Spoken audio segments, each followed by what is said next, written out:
Hey guys, Dr. Justin Marcacciani here. Today we're going to be talking about uric acid. Is it poisoning your mitochondria? Exciting topic.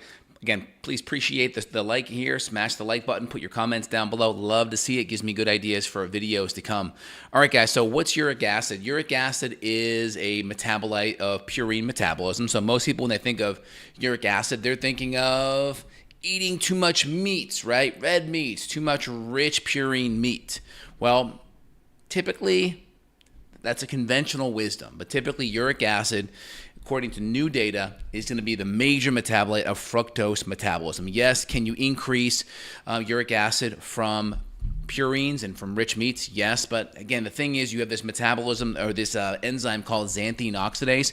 Again, that enzyme helps metabolize and knock down uric acid. When you have high levels of uric acid from fructose, high fructose corn syrup specifically, it's going to negatively impair your ability to clear it out and metabolize it. So it's super important that when you look at uric acid elevations, is it coming from meat? Is it coming from fructose? It's usually going to be the rich meats with wines and lots of other sweets and sugars around it, right? That's your typical conventional thinking. But today, it's really going to be driven from lots of fructose. Now, when you have lots of fructose preferentially gets metabolized in the liver. So you have glucose, goes to the muscles. So glucose primarily comes from starch, starchy sources, potatoes, those kind of things, your root vegetables. Then you have fructose, which is going to come from table sugar. Table sugar is sucrose. That's 50-50 fructose and sucrose. And then you're going to have your high fructose corn syrup, which is 55-45 fructose to glucose. And so your typical starch is going to be more preferentially burned by your muscles, and fructose is going to be preferentially stored as glycogen or stored in the liver, and then also it gets converted to the liver as fat. And when that liver starts to become more and more fatty, it creates systemic insulin resistance. So your cells become more numb to insulin. They have to knock a little bit longer and harder at the door for you to answer it. So this is important. So when we go back to uric acid, yes, can you have it from purines and meats, right? Purines are the richer types of meats, but that's not going to be typically how you drive it to the levels that we see today. It's going to be from fructose. And when you increase fructose, that's going to poison your eNOS pathways. eNOS is your endothelial nitric oxide synthase. It's going to be your vasodilator. It opens your blood vessels. The more open your blood vessels are, the lower the pressure. The lower the pressure, the less hard the heart has to beat to overcome that pressure to move blood. So really simple. The higher the pressure, the harder your heart has to work to move that blood.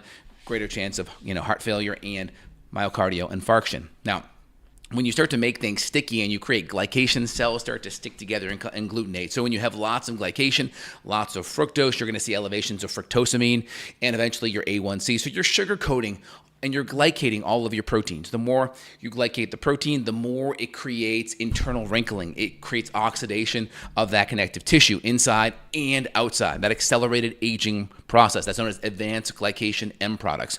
That happens in your vasculature. It causes cells to stick together more as well. Now, that uric acid, when that uric acid's very high, it knocks out this enzyme called carnitine palmitoyltransferase 1, CPT1.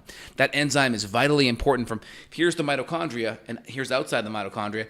It basically takes this carnitine, which is an amino acid substrate, that takes fatty acids from the outside of the mitochondria and dumps it in the mitochondria to burn fat. It's part of beta fatty acid oxidation. And so we need that CPT1 enzyme. We need carnitine as well. Very low in the vegetarian diet, by the way. You need methionine and lysine. Very low in the vegetarian diet. So you need carnitine. And that CPT1 enzyme is going to be inhibited and knocked down with uric acid. And so high levels of uric acid will prevent us from oxidizing and burning fat optimally. So it's going to really decrease our mitochondrial function. Also, uric acid is going to increase our blood pressure by decreasing our eNOS, right? Endothelial nitric oxide synthase. And then it's going to be driving insulin resistance. So as our insulin levels go up, our cells become more resistant to it or numb to it. That creates more glycation. That creates vasculature issues. That creates the creme brulee effect inside of our arteries, right? Take creme brulee, blowtorch it, that browning, that's what's happening in our arteries, and you're going to see it impact the small little vasculature of the eyes, as well as the bigger blood flow of our arterioles. So this is really important. We have decreased blood flow.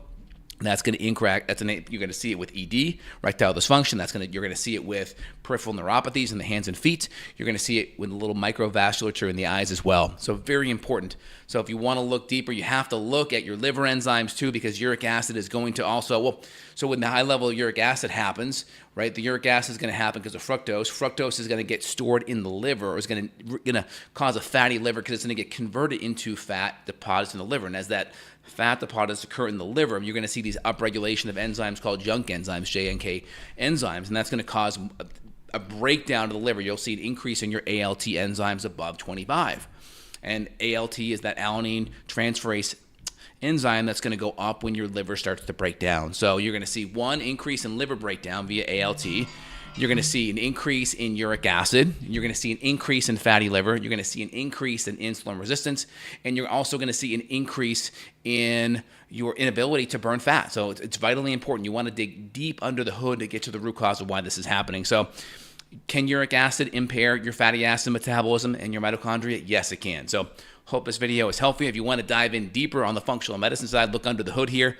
There'll be a link in the description for my office and my coordinates. Click that and you can get scheduled worldwide with me on the functional medicine side to go in deep. Hope you guys enjoyed today's video. Quick question here. There was a time when my urine would bleach my underwear and clothes. Yeah, uric acid, I mean, you're spitting out a lot of acids in there, right? So it could be acids outside of just uric acid. But again, you want your uric acid around 5. 5 is a good spot. You want your ALT below 25. It starts going above 5.5, 6.